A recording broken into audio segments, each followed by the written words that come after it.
গরমের দুপুরে এরকম নিরামিষ সবজির স্বাদই আলাদা। আসসালামু আলাইকুম। আজ আরেকটি রেসিপি নিয়ে আসলাম, নিরামিষ সবজির ঝোল।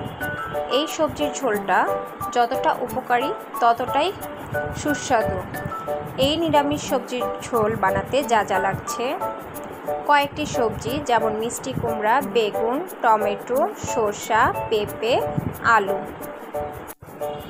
আপনারা চাইলে এখানে আরও অন্য সবজিও দিতে পারেন।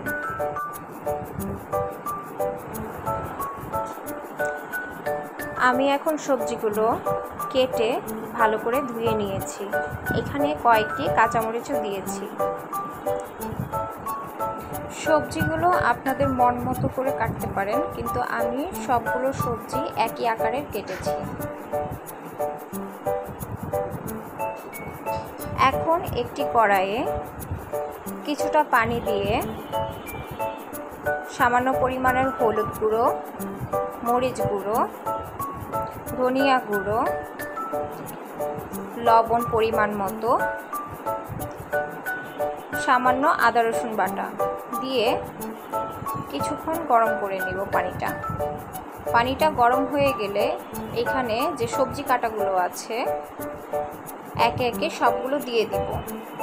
হ্যাঁ, পানিটা একটা বলক আসতে হবে।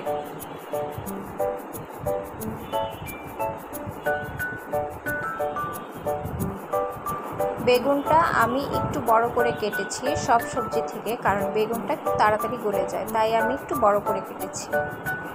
সবজিগুলো ঢেকে সিদ্ধ করতে হবে। কিছুক্ষণ পর পর ঢাকনা উঠিয়ে সবজিগুলো নাড়তে হবে।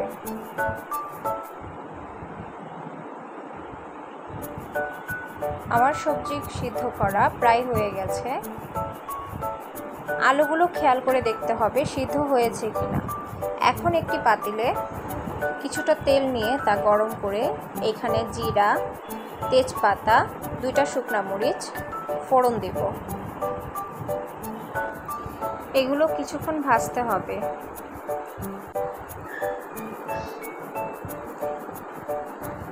ভাজা হয়ে গেলে এখানে কিছু রসুন কুচি এবং পেঁয়াজ কুচি দিয়ে আবার কিছুক্ষণ ভাজতে হবে। এই ফোড়নটা ভাজার সময় অনবরত নাড়াচাড়া করতে হবে। যখন একটু ব্রাউন হয়ে যাবে তখন ওই সেদ্ধ করা সবজিগুলো আমি এই ফোড়নে দিয়ে দেব।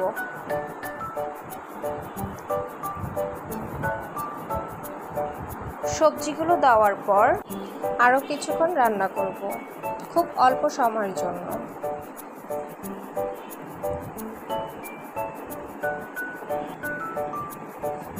ভালো করে নাড়তে হবে যেন ফোড়ন আর সবজিটা একসাথে মিশে যায়।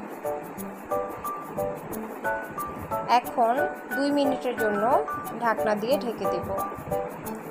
তারপর ঢাকনা তুলে কিছুটা ধনেপাতা অ্যাড করব।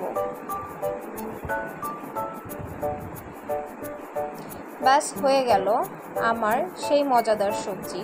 খুবই অল্প সময়ে সুস্বাদু এবং পুষ্টিকর খাবার, নিরামিষ সবজির ঝোল। আজ এই পর্যন্ত। আল্লাহ হাফেজ।